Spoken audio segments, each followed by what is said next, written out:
Hello everyone, welcome back to my channel Char Mantra. Today I am going to show you how to make economics lesson plan in BEd final year. Guys मैंने आपको इसके पहले geography, economics, English और math के lesson plan provide कर दिए हैं। I hope कि वो सब आप देखे होंगे और ये वीडियो भी आपके लिए बहुत हेल्पफुल होने वाला है। तो चलिए स्टार्ट करते हैं हमारा आज का ये लेसन प्लान। और आज का टॉपिक है निर्धनता एक चुनौती। तो चलिए स्टार्ट करते हैं। संस्था का नाम, आप सबसे पहले अपने संस्था का नाम लिख लीजिएगा। का आता है छात्राध्यापक या छात्राध्यापिका का नाम। यहाँ पर आप अपना नाम फिल कर लेंगे। देन आप इस तरीके से स्ट्रक्चर बना लेंगे। इसमें दिनांक, कक्षा, वर्ग, विषय, उप विषय, चक्र और अवधिका। इस डेट को आपकी टीचिंग लगी होगी, आप डेट लिख लेंगे। इसके बाद कक्षा, फिर वर्ग में, फिर विषय में आपका सामाजिक विज्ञान है ये विषय, और इसके अंतर्गत उप विषय क्या आता है, अर्थशास्त्र। फिर आता है आपका चक्र और अवधि में आप 35 से 40 मिनट फिल कर सकते हैं। देन आपका आता है प्रकरण मीन्स टॉपिक। आज का टॉपिक है निर्धनता एक चुनौती। फिर है आपका सामान्य उद्देश्य। सामान्य उद्देश्य क्या होता है, आपके अर्थशास्त्र विषय पढ़ाने से आप बच्चों में क्या क्या चीज़ें डेवलप करते हैं, यही होता है आपका सामान्य उद्देश्य। तो इसमें देखिए, बच्चों में अर्थशास्त्र विषय के प्रति रुचि जागृत करना, बच्चों को राष्ट्रीय और अंतर्राष्ट्रीय आर्थिक समस्याओं से अवगत कराना, बच्चों को आत्मनिर्भरता के महत्व से परिचित कराना, देश की आर्थिक व्यवस्था को प्रभावित करने वाले कारकों के विषय में जानकारी देना, बच्चों को बताना कि देश की अर्थव्यवस्था का किन किन चीज़ों पर प्रभाव पड़ता है, छात्रों की मानसिक शक्तियों का विकास करना, छात्रों का बौद्धिक व तार्किक विकास करना, छात्रों को अर्थशास्त्र की उपयोगिता से परिचित कराना। तो ये हो गया आपका सामान्य उद्देश्य। इसके बाद आता है गाइज आपका विशिष्ट उद्देश्य। विशिष्ट उद्देश्य क्या होता है गाइज, आप जो टॉपिक पढ़ा रहे हैं निर्धनता एक चुनौती, तो ये टॉपिक पढ़ाने से आप बच्चों में क्या क्या चीज़ें डेवलप करते हैं, यही होता है आपका विशिष्ट उद्देश्य। तो देखिए, इसमें 3 उद्देश्य होते हैं, ज्ञानात्मक उद्देश्य, बोधात्मक उद्देश्य और प्रयोगात्मक उद्देश्य। तो ज्ञानात्मक उद्देश्य में आप लिखेंगे छात्र निर्धनता के बारे में जान सकेंगे, छात्र निर्धनता के कारणों के बारे में जान सकेंगे। फिर आप बोधात्मक उद्देश्य में लिखेंगे छात्र निर्धनता के बारे में प्रत्यास्मरण कर सकेंगे, छात्र निर्धनता के कारणों का वर्णन कर सकेंगे। फिर है आपका प्रयोगात्मक उद्देश्य, छात्र निर्धनता सूचक को संक्षेप में बता सकेंगे, छात्र निर्धनता के उपाय के बारे में बता सकेंगे। तो ये हो जाता है आपका विशिष्ट उद्देश्य। फिर होता है आपका शिक्षण विधि। शिक्षण विधि क्या है आपका, प्रश्नोत्तर व व्याख्या विधि। फिर आता है आपका सहायक सामग्री। सहायक सामग्री क्या है, आप टीचिंग के दौरान जो चीज़ अपने साथ ले जाते हैं, यही होता है आपका सहायक सामग्री। तो इसमें देखिए, कक्षा संबंधी सहायक सामग्री जैसे चार्ट, चौक, डस्टर, लपेट, शामपट आदि। फिर आपका पूर्व ज्ञान। पूर्व ज्ञान क्या होता है, आपका प्रीवियस नॉलेज। छात्र निर्धनता के बारे में सामान्य जानकारी रखते होंगे, ये आप इसमें लिख देंगे। फिर है आपका प्रस्तावना। प्रस्तावना क्या होता है, आप बच्चों से कुछ इजी क्वेश्चन पूछते हैं जो उनके रियल लाइफ से रिलेट करता हो। बच्चे रियल लाइफ में जो चीज़ें उनके साथ रहती हैं या जिस परिवेश में रहते हैं उससे रिलेटेड आप कुछ क्वेश्चन पूछेंगे, ताकि बच्चे उसका आंसर दे पाएँ और आगे आके आपका टॉपिक का समस्यात्मक आ सके। तो यहाँ पर आप क्वेश्चन पूछेंगे, आप बाज़ार से क्या क्या खरीदते हैं, तो बच्चे ऐसा देंगे सब्जी, अनाज, दूध आदि।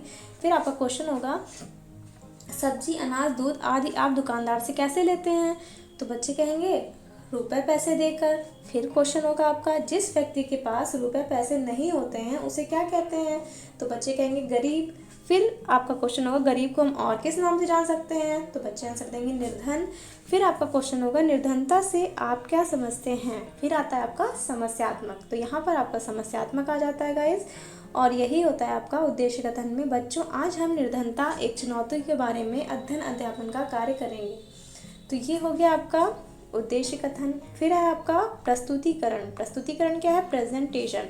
अब आपका टॉपिक यहाँ से मेन स्टार्ट होता है, आप किस तरह से बच्चों के सामने प्रेजेंट करते हैं इस चैप्टर को, इस टॉपिक को, यही होता है आपका प्रस्तुतिकरण।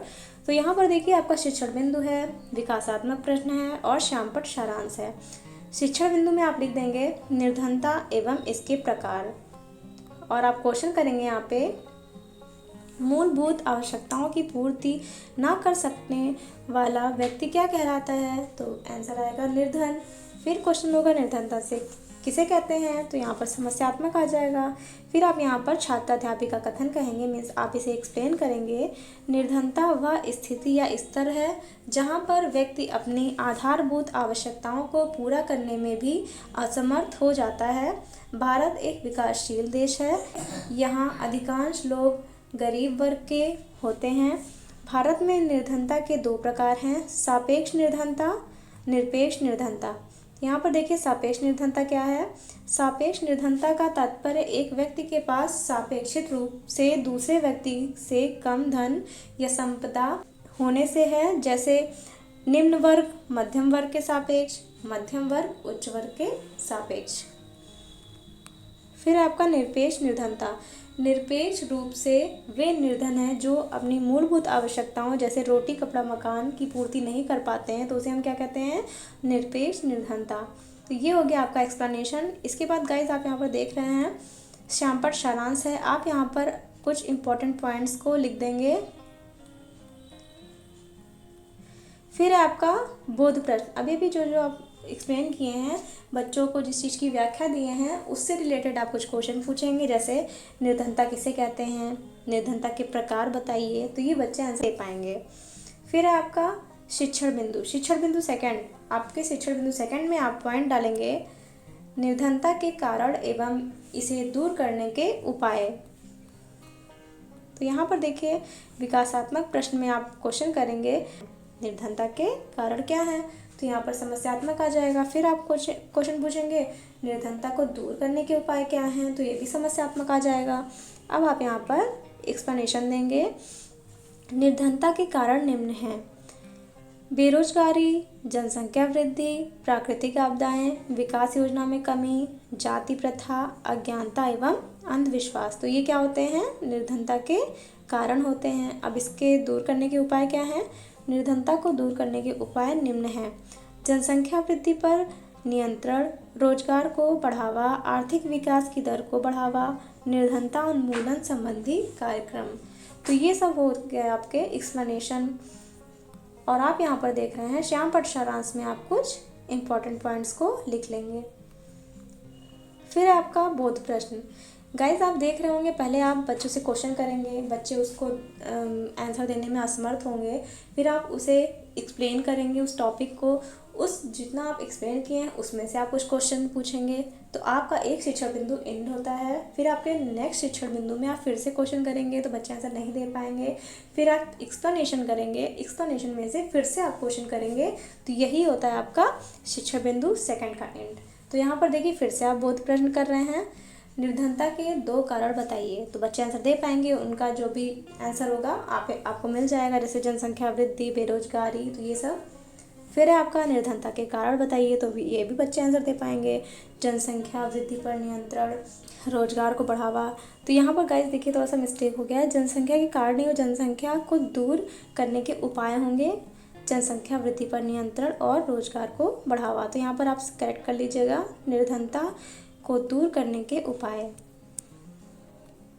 फिर आपका निरीक्षण कार्य। निरीक्षण कार्य में देखिए छात्राध्यापिका छात्रों को श्यामपट्ट सारांश अपनी अपनी अभ्यास पुस्तिका में उतारने का निर्देश देकर स्वयं घूम घूम कर कक्षा का निरीक्षण करेंगी।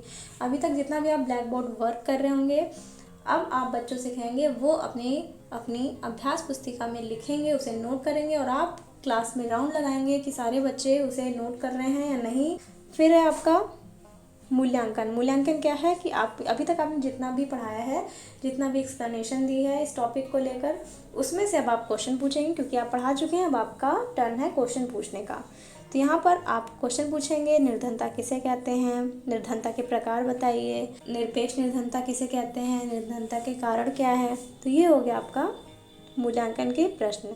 फिर है आपका गृह कार्य। आप क्वेश्चन दे देंगे, निर्धनता किसे कहते हैं, संक्षिप्त वर्णन करें, तो बच्चे अपने अपने हिसाब से होमवर्क करके लाएंगे। तो यहाँ पर आपका ये लेसन प्लान एंड होता है गाइस। तो अगर आपको मेरा ये वीडियो अच्छा लगा हो तो प्लीज़ लाइक शेयर कमेंट करिएगा और मेरे चैनल को ज़रूर सब्सक्राइब कर दीजिएगा, ताकि जब भी मैं नेक्स्ट वीडियो अपलोड करूँ तो आपके पास नोटिफिकेशन चले जाए। तो इसके लिए आप बेल आइकन भी ज़रूर प्रेस कर दीजिएगा। Thank you so much guys for watching this video.